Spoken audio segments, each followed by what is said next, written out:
তো বন্ধুরা, এবার অফিস টাইমে পাল্লা রোড স্টেশনে রেল অবরোধ, যার ফলে আটকে পড়ে একাধিক লোকাল ট্রেন। তো চলুন সময় নষ্ট না করে কী আছে মূল আপডেট জানবো আজকের এই ভিডিওর মাধ্যমে। তবে বিস্তারিত যাওয়ার আগে ভিডিওটি ভালো লাগলে অবশ্যই একটি লাইক দিতে ভুলবেন না। সাবস্ক্রাইব বাটনটি টিপে আমাদের সঙ্গে যুক্ত থাকবেন, কারণ আমরা এই ধরনের যাবতীয় আপডেট সবার আগে দিয়ে থাকি। রেল অবরোধে নাকাল হলেন অফিস যাত্রীরা। ঘটনাটি ঘটেছে বর্ধমান হাওড়া কটসাকার পাল্লা রোড স্টেশনে। গ্রামীণ রাস্তায় রেল পাঁচির তোলার আশঙ্কায় এবং দোকান ভেঙে যাওয়ার অভিযোগে পাল্লা রোড স্টেশনে রেল অবরোধ করলেন স্থানীয় বাসিন্দারা।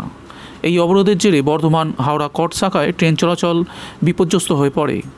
বুধবার সকাল 10টা নাগাদ রেল অবরোধের ঘটনায় বিপাকে পড়েন অফিস যাত্রীরা। তবে রেল পুলিশের তৎপরতায় অবরোধ এবং আশ্বাসে অবরোধ তুলে নেওয়া হয়। ঠিক কী ঘটেছে পাল্লা রোড স্টেশনে? স্থানীয় সূত্রের খবর, পাল্লা রোড স্টেশন সংলগ্ন জায়গায় থাকা দোকান রেলের পক্ষ থেকে ভেঙে দেওয়া হয়েছে। এমনকি আদিবাসী পাড়ায় যাওয়ার গ্রামীণ রাস্তাতেও পাঁচির তুলতে শুরু করে রেল কর্তৃপক্ষ।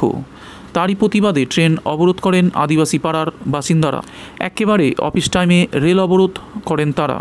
তার জেরে স্টেশনে ঢোকার মুখে আটকে পড়ে হাওড়া বর্ধমান লোকাল। নাকাল যাত্রীরা চিৎকার জুড়ে দেন। তা শুনে ছুটে আসেন পাল্লা রোডের রেল আধিকারিক থেকে আরপিএফ এবং জিআরপিএফ। দুপক্ষের মধ্যে কথাবার্তা শুরু হয়। সেখানেই রেলকর্তারা স্টেশনের পাশ দিয়ে পাঁচির না তোলার আশ্বাস দেন। তখন অবরোধ তুলে নেন বিক্ষোভকারীরা। উল্লেখ্য, গত সোমবারই বারাসাতে কাজীপাড়ায় রেল অবরোধ করেছিল এলাকাবাসী। রেল অবরোধের জেরে শিয়ালদা হাসনাবাদ শাখায় রেল চলাচল ব্যাহত হয়। আবার পাশ করানোর দাবিতে দত্তপুকুর স্টেশনে রেল লাইনে নেমে অবরোধ করেন উচ্চ মাধ্যমিকে অকৃতকার্য ছাত্রীরা।